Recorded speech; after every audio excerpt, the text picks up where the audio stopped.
era for Anthony Joshua.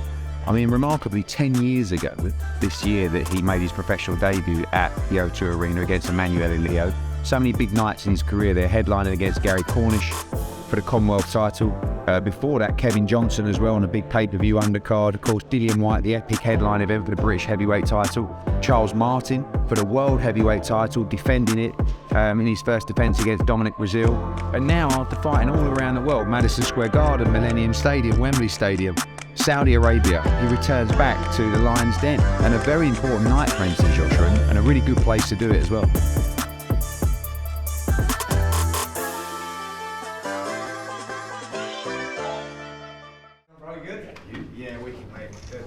See you in a minute, yeah.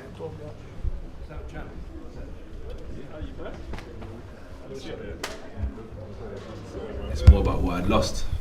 It wasn't about everything I'd achieved. So when you're talking about everything that you have, talk from a place of like confidence. It's like your ego talking.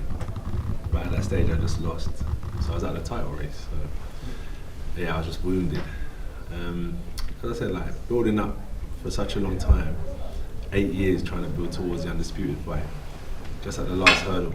Is it important for you that your fans still believe in you? I don't know, I've never really done it for that. If you know me, I've always been like, the belts don't represent me. Like, I am the man I am at the end of the day.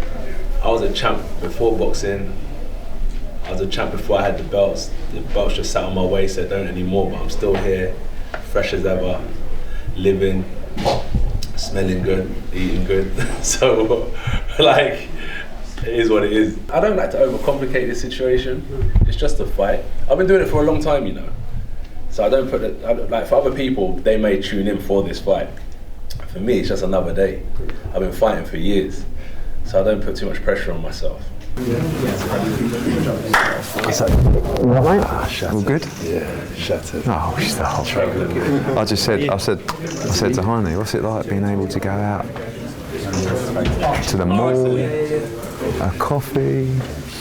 We don't go out. Yeah, no, but not out, but as in not being fucking plagued all the time. We don't go out. But walk out anywhere. I don't. Well, fucking make sure you do, because I've been telling everyone how nice it is for you. I'm like, oh, it's great. You can go to the cinema, you can go to the mall. It's a grind, bro. It's a grind. Do a picture of you. You see the real roll? I see the roll. You saw it. You saw the roll. No, ready to come off with that. Don't fuck about it. You're cool with that shit. No, you saw the rock. Yeah. You're right there. Cool me, if anything.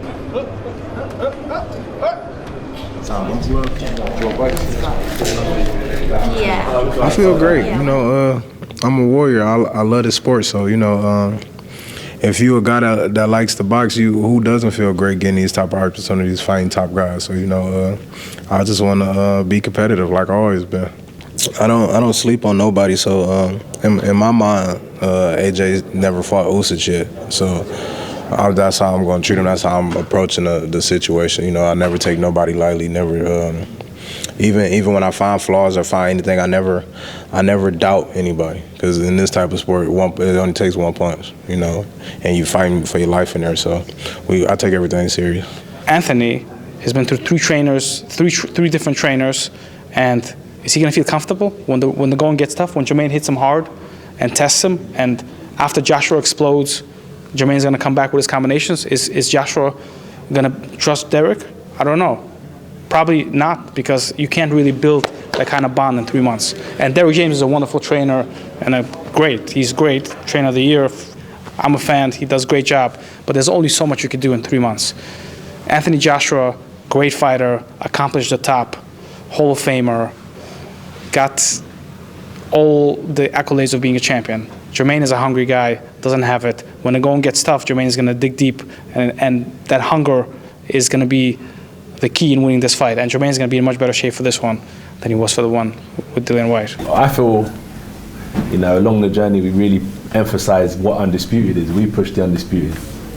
You know, road to undisputed, hashtag with JD, all the brands, we were pushing, like, really pushing, and just at that last hurdle I failed, and so in the ring it was just me expressing like, yo, man's from the roads, bro, I come from the mud. Like, I didn't come from like an Olympic system where I did, but I didn't have this dad pushing me into boxing where I was like, come on son, you got some talent. I done this shit by myself.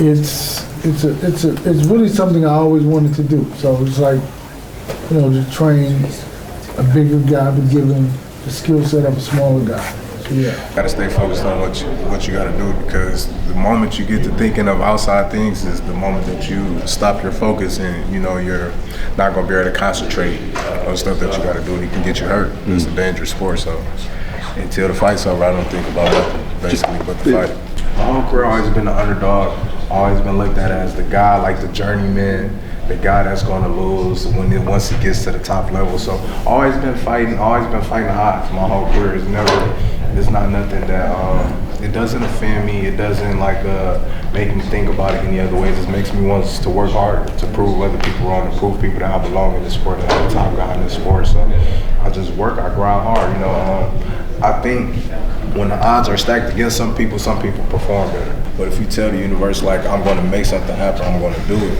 then it's a high possibility of that coming to fruition. So when it comes to the mental game, like we said, that one loss could have just had him doubting himself. And just that one little single thing of doubt could make him lose. Eddie asked me, like, what's the passion? It's money, because it's tough, right? As a fighter. Oh yeah, that's why we How do you leave the game without? Yeah, no, because how do you wake up the next day? When you retire, you can't become a teacher or a doctor or a lawyer or anything.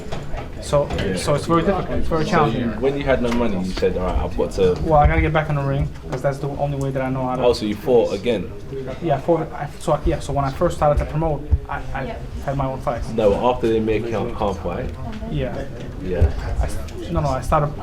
I promoted my own fight. After that, you started promoting. Yeah. Okay. So you're putting on.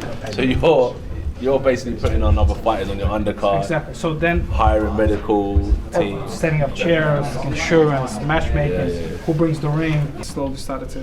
Well, long may your reign continue, and I wish you well. Thank you. I'm a fan, man. Thanks for doing good business. Even though we're I'm a fan of you as well. Even though on opposite sides. This one, but okay, man. All right. God bless you. So there may be some trash talking, but it's all good, man. Okay. I won't hold any grudges. Thank you, Anthony. I respect, yeah.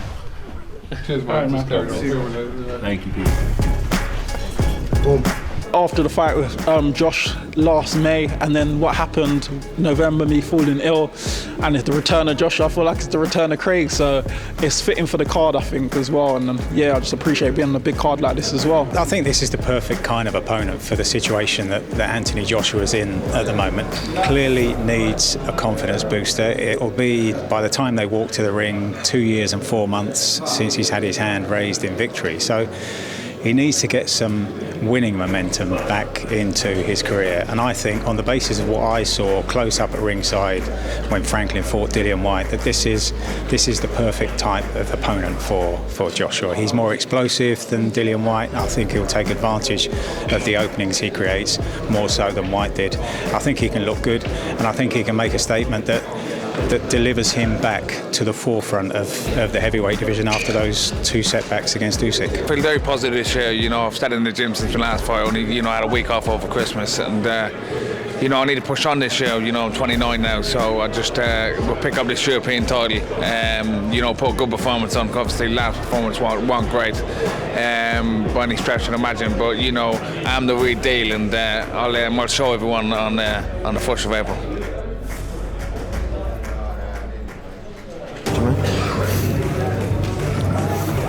Face to face, please.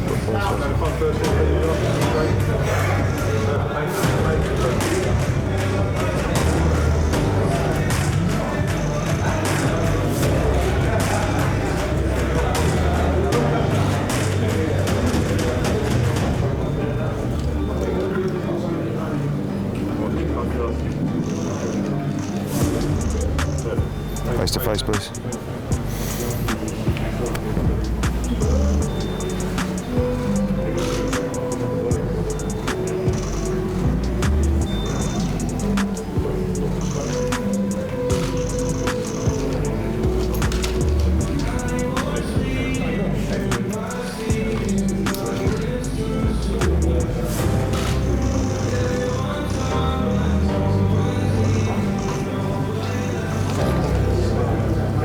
Thanks, James. Thank you.